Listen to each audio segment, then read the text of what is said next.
We are thrilled to welcome one of South Africa's most established interior designers, Kyle Roux, to the loft this afternoon. Kyle, very warm welcome. Thanks, Danilo. We've had some real incredible guests sitting on this couch, but I'm really inspired by the work that you do, so I'm glad that we get to sit down and talk more about it. What have you been up to recently? Well, we're fortunately busy with a number of projects, both in South Africa and regionally. We're working on a glamorous Clifton pad at the moment, a refurbishment. We have a Sandton townhouse that we're in the process of decorating, as well as an exclusive residential development in Nairobi and a guest house in Harare. My wordy word, you must have the best job in the entire world. It's so cool. Thank you. You know, African design and interiors have been a part of, I think, everyone's sort of journey at the moment. Everyone seems to be putting their fingers on what Africa is doing in terms of design. What are we experiencing in Africa at the moment? I find that that our African clients have developed a taste for good living. Having traveled abroad, they see trends overseas and they want to emulate that in their lifestyles locally in Africa. So when we talk about African designs and interiors and people using these, what exactly do we mean by that? Africa is so full of many different cultural colours and influences that African design has many different avenues, and it's easy to interpret the different cultural changes and different colour and texture ideas into an interior for an African client. You've been working on a very exciting project in Cape Town in Sea Point. It's just been complete. Tell us more about it. The apartment is for a Johannesburg couple. We wanted to avoid the typical beach aesthetic, and although we used a fresh contemporary palette, which is typical of the sort of beach aesthetic in Cape Town, we overlaid it with a lot of chic and edgy urban accents to suit the client's Johannesburg lifestyle. And the outdoor living experience that you created for this couple?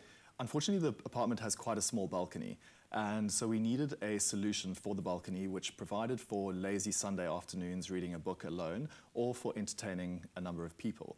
The stacking glass doors, which open up to the balcony, do enhance the space and enlarge it. And the linear lounges that we used from Valence created a perfect solution.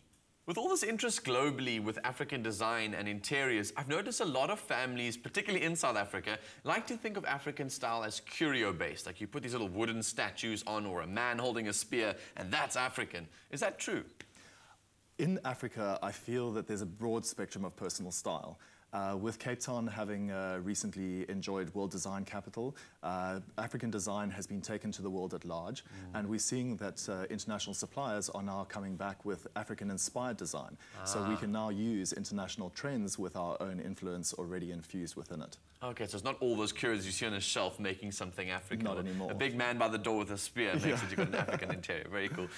As an interior designer, you must have a lot of research that goes into the work that you do, and I'm sure there must be some many insider secrets that you have underneath your, what do you call it, when you have it like up your sleeve.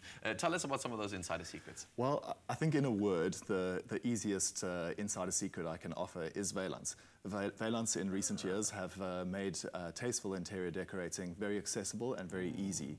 I find that when we're working on a project, one of our first stops for design and inspiration is Valence, because their products, their homewares, their furniture, they appeal to a broad sense of different interior styles. Yes, I saw your eyes darting around our loft not too long ago. Why was that? Oh, I recognize quite a few of the pieces here. I mean, have you used any of them before? We have used some of them already, yes. Oh, look at us go. So we're on trend. We're on trend. Absolutely. All thanks to Valence. Okay, so in terms of the sort of tips and tricks that you have for viewers out there who maybe feel like I don't have 100 million rand to spend on my beautiful penthouse in Cape Town in Clifton, what are some of the tips that you can share with us? Sure.